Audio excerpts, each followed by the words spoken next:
Family. Welcome to On the Shoulders of Giants. I am Joseph Ward. And I got another good one for you there. Another good breakdown. Another something for us to think about. For us to examine our community a bit closer. We're looking at a video of a conversation between, I think the dude name is Jason Lee and K. Michelle. And K. Michelle, you see the caption on it. It says, K. Michelle mad at her son for being a man. So we're going to listen to this conversation and listen attentively, active listening, so we can really grasp and understand what she's saying. And then we're going to break this thing down, But make sure you please hit that like button, comment, subscribe, share. If this is your first time to this channel, welcome. You're going to love it over here.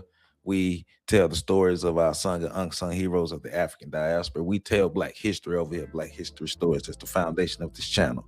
So we have that information like this, commentary, conversations about the social issues that's going on within the Black community. And I also dedicate my platform to interviewing people throughout our community who are doing great things, actually empowering our people and helping our people grow and glow. So just using my platform to help out the community, to be an asset to the community. So please hit that like button, comment, subscribe, share. Please hit that hype button. And if you want to support this channel, all the information is in the description, and the information or a way to support my channel through the merchandise is attached to this video. All right, so K. Michelle. Right, so we're looking at a video that's surrounding young motherhood, trauma, traumatic or toxic relationships with men, and possible abandonment patterns with K. Michelle, right? So I want to jump deep into this video. So I do want to say I am not as familiar with K. Michelle's. Well, I've done my homework. So before doing my homework, I've not been that familiar with K. Michelle's story, but we were at Florida A&M University at the same time. So I always thought that she graduated my freshman year, but it seems like she might have graduated my sophomore year. But before we get further, like I said, please hit that like button. I want to go ahead and play the video, and then we're going to get into our breakdown. So let's listen attentively to what she's saying. My child ain't talking right now, but it's all good. Why? So I had bought him a Benz at 16. My child decides that he don't want a handout and he don't want anything. That's all I'm working for. He gonna Uber while he in college. He gonna Uber with a Benz in Memphis. Okay, but what's wrong? You know Uber with a Benz. So I confront him. We get in the car and I'm telling him, you can't do this. He get upright with me. So all I know is I'm like, pop, pop, pop. I'm telling him like, are you crazy? And then I take the car and I ran into a fence and knocked down whoever fence. We still ain't went to jail. All because he wants to Uber. Why would you? Because well, I think it's commendable. He's showing you, Mom, I want to. Why would you be? Any money you make from Uber, I'm gonna send it to you right away. That's why I work hard. Because he's saying, Mom, I'm 21. I want to be independent. But he wasn't 21 then. How was he then? He was about 19. He wants to learn the world and see the world because his mom created space for him to dream bigger. So that's a good thing. It is, but it's like I would like for him to not have to be so independent. I would like for him to know that I'm there. I had my son when I was in college, so I remember my parents coming to take my child, and I let them have my child, and they never gave him back. Why are you getting emotional? I ain't. Yes, you are. They should have did. My child didn't have to be raised in the industry. My child didn't have to go through the weird industry. And now that makes sense. Is that why you don't want your kid to feel now that he has to do all that extra stuff because you were making up for it earlier? Oh my God, I want my child to just call me all day.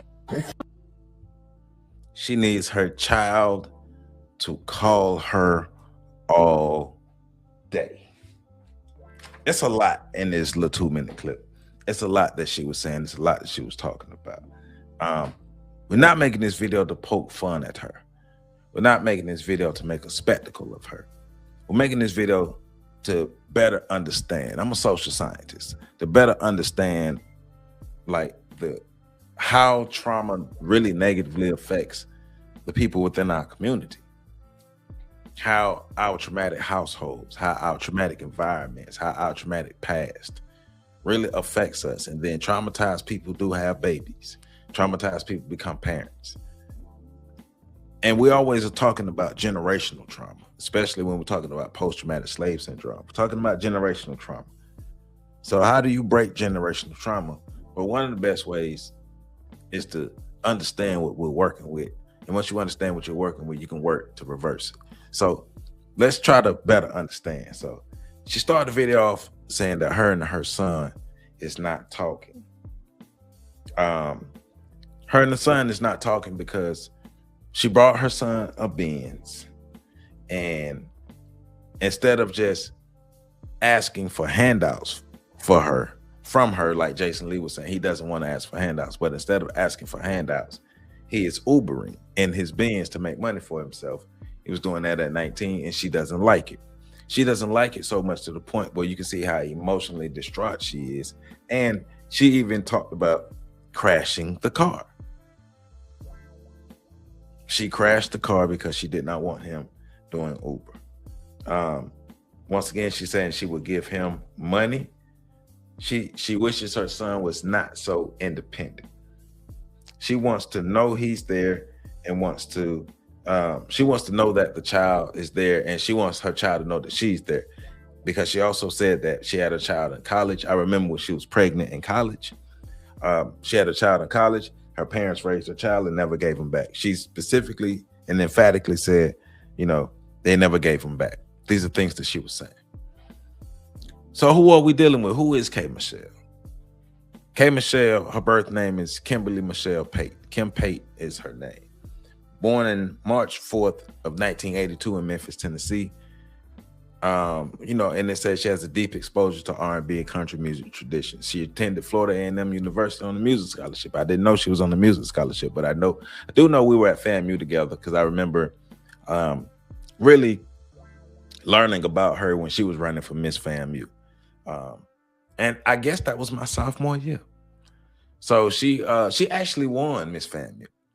She actually won the Miss FAMU contest, but it was stripped away from her because she became pregnant, and they gave it to another young lady.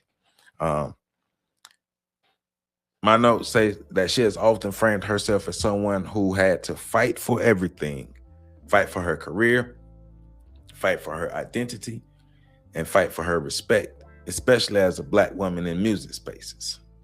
So there's a lot of trauma and having to fight for everything. Trauma in relationships, trauma in motherhood, and possible abandonment patterns, especially, and even maybe not abandonment overall with other people, but more so between the dynamic of her and her son. All right, so she gave birth to her son in 2004 while at Florida A&M. She paused school temporarily, but then returned and graduated with honors. So what does this have to do with anything, her being a young mother? Being a young parent, while you're still in the process of forming your identity and forming who you are, and just, even your brain is still forming. Becoming a young parent in that time can, I'm not saying it will, but it can create enmeshment tendencies. And that's where the child becomes the emotional anchor of the parent. So what is enmeshment? So to be enmeshed means being entangled, caught, or deeply involved in a difficult, often unpleasant situation or relationship from which escape is hard. It's primarily used in psychology. It refers to blurred boundaries, excessive emotional dependence, and a loss of individual identity within family or romantic relationships. And it sounds like her relationship between her and her son has enmeshment attributes or enmeshment tendencies. I wouldn't say, I don't know enough about the relationship. I don't have enough information to say that the relationship is fully enmeshed, but it seems like it has enmeshment qualities in it, enmeshment factors in it, right?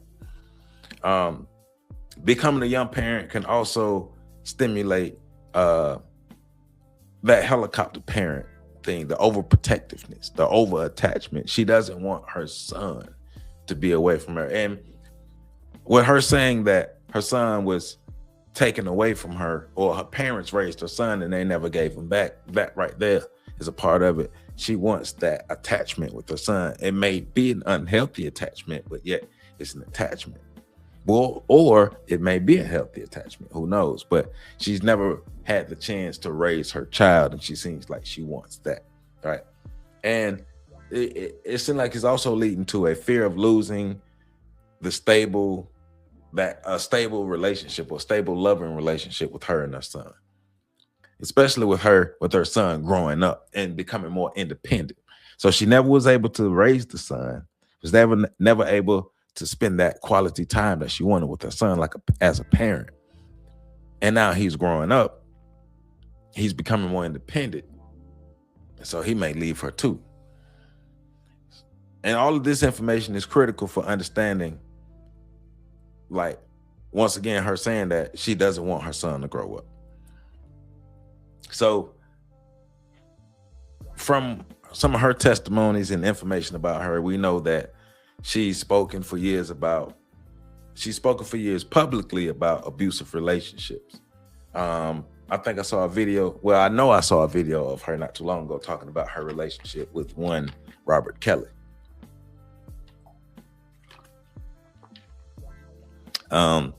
I believe she had abuse from a former, or allegedly, she was allegedly abused by a former music executive. And she's always talking about toxic relationships with high profile men. And even if it's not high profile men, I was talking about toxic relationships, right?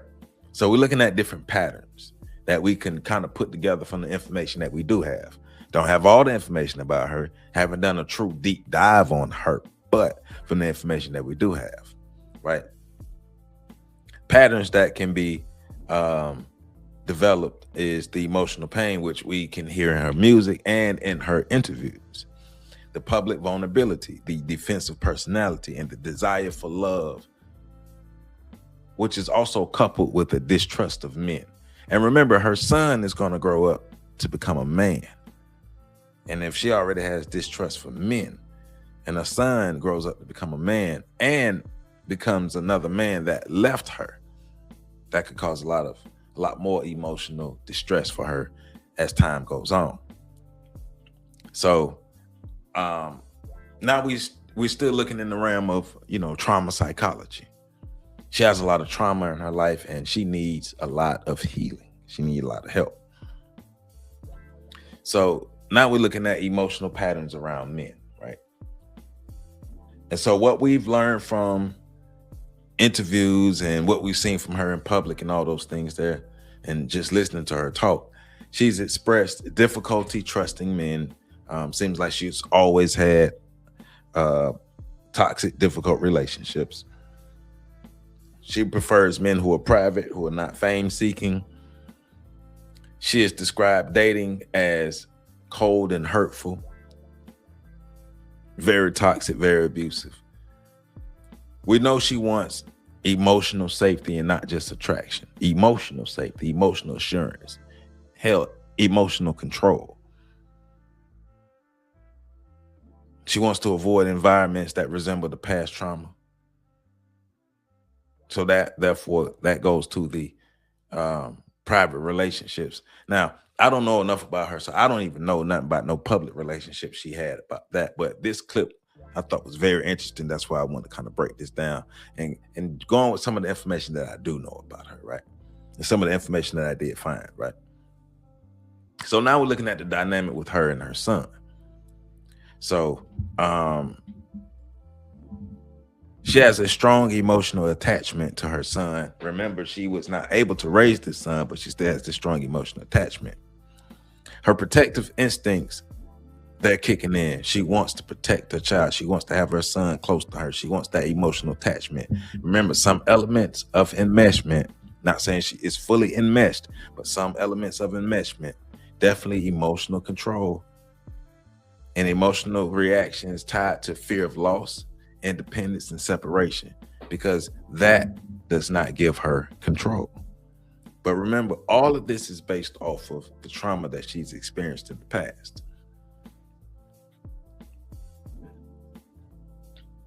So some psychologists can call this a fear-based attachment parenting, right? And they're saying fear-based attachment parenting comes from past emotional abandonment, trauma with romantic partners, and lack of suitable, secure love in adulthood. So fear-based attachment parenting. And you know, I've seen this in the past. I just didn't have like the scholarship to back it up, but like the young lady who wants to have a baby because she wants somebody to love her. And I've heard a lot of young ladies express this: I'm gonna have a baby so somebody can love me. And her not understanding that, well, that's not necessarily the love you truly seeking, because the baby doesn't, at that point, the baby doesn't love you. The baby needs you. The baby is dependent upon you, but that's really what they're looking for, dependency. But that dependency feels like love because it's in their control. So now we're looking at the abandonment trauma framework, right? So we're looking at her behavior and seeing if her behavior aligns with well-documented patterns, right? Well-documented patterns of abandonment trauma, right? So we're looking at core effects of abandonment trauma. Fear that loved ones will leave. Emotional dependence on close relationships. Difficulty with trust. And clinginess or emotional volatility, which she expressed all of these things in this interview with Jason Lee. So we're looking at when someone experiences emotional instability or neglect, they may internalize, people I love will leave me. And so if I don't control the situation, those people will leave me. But if I can control it, they won't leave me. And then they try to prevent abandonment at all costs, right? So, and let's look at this, right? So a woman like K. Michelle, who's experienced what she's experienced, trauma with men, experienced abandonment and or betrayal, and finds unconditional love in her child, right? Psychologically, the child becomes safe, the child becomes loyal, and the child becomes controllable. The child won't leave yet. He can't leave because I got control over him leaving. But now the child is at a point to where he can leave. And you see her face on the screen. She's emotionally distraught. So when he becomes a man, he represents the same category as the people who hurt her. As I stated before, he's a man now, and she doesn't trust men. And he can leave her. He can be the next man to abandon her. I'm not sure what her relationship is like with her father, but I know she has abandonment issues with men. And when she says she doesn't want her son to grow up, it can reflect the fear of losing emotional closeness or emotional control, and fear of him becoming like the men who hurt her, and the fear of being left again. And she may not have a full-on hatred of men, but a traumatic, informed fear of what men represent in her life. So it's trauma-based. It's a trauma-based fear of men. It's a trauma-based hatred of men. It's not something, I don't know what other words, but it's trauma-based hatred for men. Let's just say that. It's a trauma-based hatred for men. So, but also looking at her as a full human being though, right? We're not looking at her as some kind of monster, some kind of wreck or some kind of crazy person. We're not doing that. She's still a successful artist. She still graduated college with honors. She was still able to, she became a mother and still pushed forward and made something out of herself, right? So she's a successful woman, a woman who's been successful in her career, who's trying to navigate life with unresolved emotional trauma in the public eye. Because we've seen a lot of the stunts and a lot of things and a lot of the traumatic responses that she's had in public. So to wrap this up, K. Michelle's fear for her son growing into a man may not be about him. It may be about what men have represented in her life, pain, abandonment, and emotional instability. Her son is the one relationship that has felt safe, and his growth threatens that emotional security because the control would not be there.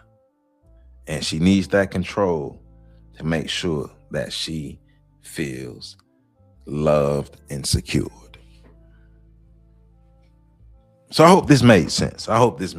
But also connecting this to the larger community, K. Michelle represents a number of people, male and female, within our community who have abandonment issues, who have mother issues, father issues, son issues, daughter issues, men issues, women issues, all these different type of issues. It's time for us to start to understand each other better so we can help each other heal. That's what community does. We don't make these breakdowns to poke fun at people. We make these breakdowns. I have these streams of consciousness, rather, which is a breakdown, but streams of consciousness to understand better. Because once again, once you understand, you can move forward with the right steps to make things better and not continue to do the same things over and over again. So, K. Michelle, I hope you get all the help you need to become a better woman and a better person. And I hope the relationship between her and her son becomes healthier. I hope she learns healthy relationships. So I wish her the best, man. With that being said, y'all make sure you take care of yourselves and your relationships. I'll see y'all later. Please hit that like button, comment, subscribe, and share.